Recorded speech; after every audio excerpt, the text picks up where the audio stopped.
Good morning, Mr. Chairman, members of the committee. My name is Catherine Engelbrecht, and I'm the chairwoman of True the Vote, a nonprofit election integrity organization, the founder of King Street Patriots, a citizen-led liberty group, and president of Engelbrecht Manufacturing. Thank you for this opportunity to share my story with you today, though at the outset, it must be said that it is a story with a central theme that is shared by countless thousands of other Americans who have not yet been heard from, though I pray that they will be. It must be made publicly known that across this country, citizens just like me are being targeted by an administration willing to take any action necessary to silence opposition. I am an average American who, prior to 2009, had never been active in the processes of government. But after volunteering to work in the polls in Texas in the 2009 elections, I saw fundamental procedural problems that I felt couldn't go unaddressed. So I started True the Vote, an organization that grew into a national movement to ensure that every American voter has an opportunity to participate in elections that are free and fair. My life before I got involved and spoke out for good government stands in stark contrast to the life I now lead. As a wife, a mother, a small businesswoman working with my husband, raising our children and participating in my church and PTA, the government collected my taxes and left me and my family in peace. But once I helped found True the Vote and King Street Patriots, I found myself a target of this federal government. Shortly after filing IRS forms to establish 501c3 and C4 tax-exempt organizations, an assortment of federal entities, including law enforcement agencies, and Congressman Cummings came knocking at my door.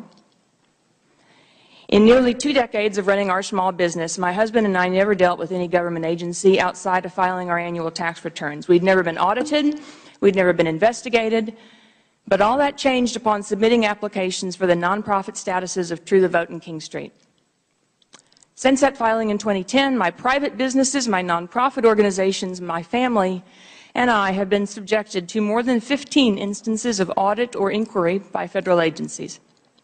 In 2011, my personal and business tax returns were audited by the Internal Revenue Service, each audit going back for a number of years.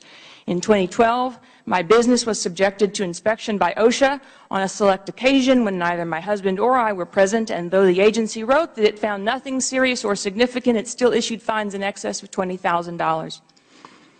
In 2012 and again in 2013, the Bureau of Alcohol, Tobacco, and Firearms conducted comprehensive audits at my place of business, and beginning in 2010, the FBI contacted my nonprofit organization on 6 separate occasions wanting to call through membership manifests in conjunction with domestic terrorism cases.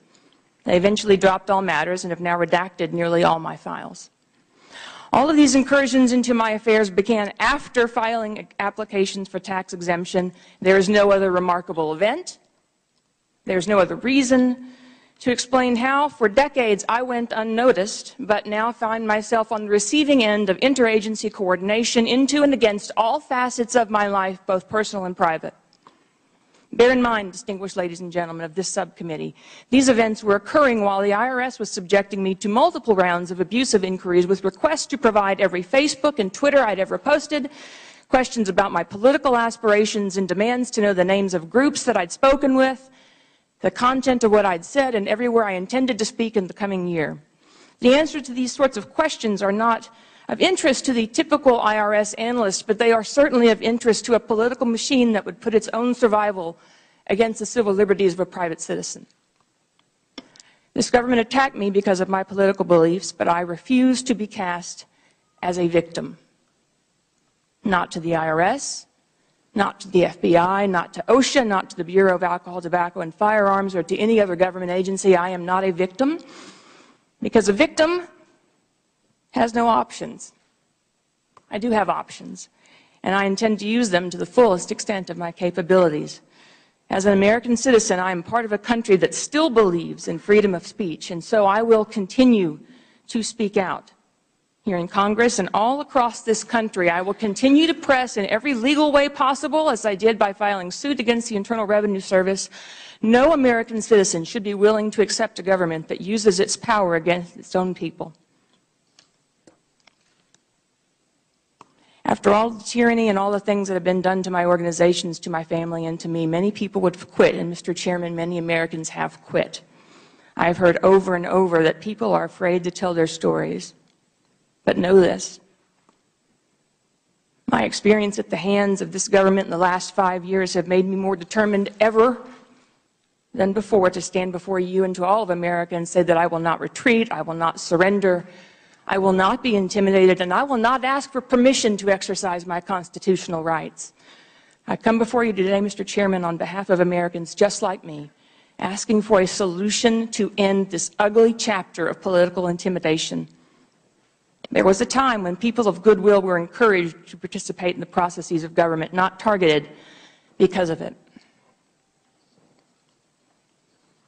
I applaud your request of the Internal Revenue Service to withdraw a proposed regulation limiting political speech by nonprofit organizations. That action should be taken quickly and without fail, because if it is not, it will effectively codify into law the very thing that brings me here today. If those regulations pass, nonprofit organizations across the country will be destroyed. No American, regardless of their political affiliation, should support the silencing of political speech. Beyond ending the proposed IRS regulations, I ask you, I implore you, as representatives to the people of this great nation, to pass a law that protects all citizens of this country from the increasing use of such abusive practices. Pass a law that exposes government officials who trample on the rights of ordinary citizens. Do not allow them to continue to cower behind a veil of secrecy, abuse, unethical, and unfair behavior. Send the President a bill that makes public, at the option of persons and entities regulated, all communication between government agencies and those they regulate, no restricted, redacted, selectively released files. Give us a truly transparent process. Protect the people. Restore liberty to the people, because we will not be silenced. Thank you for this opportunity, Mr. Chairman and committee's members. Thank you, Ms. Engelbrecht.